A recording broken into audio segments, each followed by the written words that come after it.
Assembly budget సమావేశాలు ప్రారంభమయ్యాయి. Governor ప్రసంగంతో ఈ సమావేశాలకు శ్రీకారం చుట్టారు. అయితే ఈ సెషన్స్ కు మాజీ సీఎం జగన్ సహా వైసీపీ సభ్యులు హాజరవ్వడం మాత్రం ఇప్పుడు హాట్ టాపిక్ గా మారింది. గవర్నర్ ప్రసంగం ప్రారంభమైన కొద్దిసేపటికే పోడియం దగ్గరకొచ్చి ప్రతిపక్ష హోదాపై నినాదాలు చేశారు వైసీపీ సభ్యులు. ప్రజాస్వామ్యాన్ని కాపాడాలంటూ స్లోగన్స్ ఇచ్చారు. ఆ తర్వాత కాసేపటికే జగన్ సహా వైసీపీ ఎమ్మెల్యేలు, ఎమ్మెల్సీలు సభ నుంచి వాకౌట్ చేశారు. అంతకుముందు స్పీకర్ పోడియంను చుట్టుముట్టి నిరసన తెలుపుతున్న తమ సభ్యులకు జగన్, బొత్స తమ సీట్ల వద్దే నిలబడి మద్దతిచ్చారు. కొద్దిసేపటి తర్వాత జగన్ సహా వైసీపీ ఎమ్మెల్యేలు, ఎమ్మెల్సీలు సభ నుంచి వాకౌట్ చేసేశారు. సభ జరుగుతున్న సమయంలో జగన్ తన పార్టీ సభ్యులతో కలిసి సభలో కూర్చోవడం, వాకౌట్ నిర్ణయానికి ముందు బొత్సకు చేస్తున్న సూచనల వీడియో ఇప్పుడు వైరల్ అవుతోంది. ఇక దాదాపు 3 వారాల పాటు సభ నిర్వహించాలనే ఆలోచనలో ప్రభుత్వం ఉన్నట్టు తెలుస్తోంది. ఈ నెల 28న బడ్జెట్ ప్రవేశపెట్టనున్నారు. అయితే బడ్జెట్ రోజు వైసీపీ సభ్యులు హాజరవుతారా లేదా అనేది స్పష్టత రావాల్సి ఉంది. జగన్ రేపటి నుంచి 2 రోజులు పులివెందులలో పర్యటించనున్నారు. అక్కడ జరిగే పలు కార్యక్రమాల్లో పాల్గొంటారు.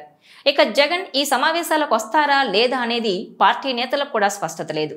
బడ్జెట్ వేళ జగన్ ఎలాంటి నిర్ణయం తీసుకుంటారనేది తెలియాల్సి ఉంది. అయితే సభ ప్రారంభమైన 10 నిమిషాలకే జగన్ సహా వైసీపీ సభ్యులు వాకౌట్ చేయడం మాత్రం ఇప్పుడు చర్చనీయాంశంగా మారింది. అసెంబ్లీలో తమకు ప్రతిపక్ష హోదా కావాలంటూ వైసీపీ మొదటి నుంచి డిమాండ్ చేస్తోంది. ఈ మేరకు అసెంబ్లీ స్పీకర్కు జగన్ లేఖ రాశారు. అక్కడి నుంచి సమాధానం లేకపోవడంతో హైకోర్టును కూడా ఆశ్రయించారాయన. ఆ పిటిషన్ పెండింగ్లో ఉంది. దీంతో గత సమావేశాలకు హాజరు కాలేదు జగన్. ఆయనతో పాటు మిగిలిన సభ్యులు కూడా గైర్హాజరయ్యారు. అయితే తమకు ప్రతిపక్ష హోదా ఇస్తేనే ప్రజా సమస్యలపై ప్రశ్నించే అవకాశం ఉంటుందని వైసీపీ అంటోంది. కానీ అసెంబ్లీ నిబంధనల ప్రకారం ప్రతిపక్ష హోదా ఇవ్వడం కుదరదని, కనీసం 18 మంది ఎమ్మెల్యేలైనా ఉంటేనే ప్రతిపక్ష హోదా వర్తిస్తుందని కూటమి ప్రభుత్వం చెబుతోంది. అయితే అసెంబ్లీ సమావేశాల మొదటి రోజు సభకు హాజరైన వైసీపీ సభ్యులు గవర్నర్ ప్రసంగానికి అడ్డుపడుతూ ప్రతిపక్షంగా గుర్తించండి అంటూ నినాదాలు చేశారు. కొద్దిసేపటికి అసెంబ్లీ నుంచి బాయ్కాట్ చేశారు. అయితే దీని వెనుక పెద్ద వ్యూహమే ఉన్నట్టు తెలుస్తోంది. ఏ ఎమ్మెల్యే అయినా సరే సరైన కారణం లేకుండా, స్పీకర్ అనుమతి లేకుండా వరుసగా 60 రోజులు సభకు రాకపోతే వారిపై అనర్హత వేటు పడుతుంది.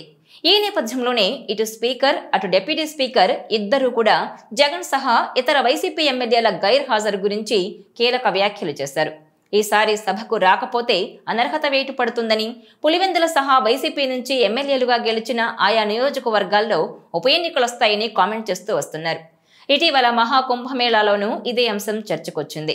BTech Ravi, deputy speaker Raghurama Krishnam Raju మధ్య ఆసక్తికర సంభాషణ జరిగింది.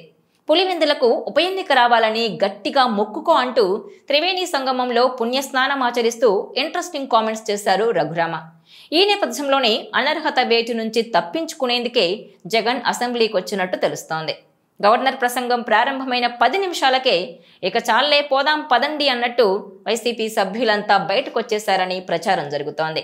స్పీకర్ అనుమతి లేకుండా వరుసగా 60 రోజులు సభకు గైర్హాజరైతే అనర్హత వేటు పడుతుందనే భయంతోనే వారు సభకు హాజరయ్యారని కూటమి నేతలు విమర్శిస్తున్నారు.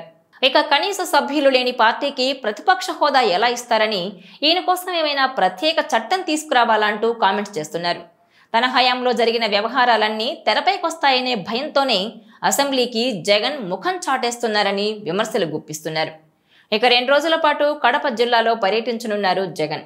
ఈ నేపథ్యంలోనే ఆయన 60 రోజులు హాజరు కాకపోతే అనర్హత వేటు పడుతుందనే భయంతోనే అసెంబ్లీ సమావేశాల ఫస్ట్ డే ఇలా వచ్చి అలా వెళ్లిపోయారన్న వ్యాఖ్యలు వినిపిస్తున్నాయి. ఈ వీడియో మీకు నచ్చినట్లయితే please share, like and subscribe R24 Telugu.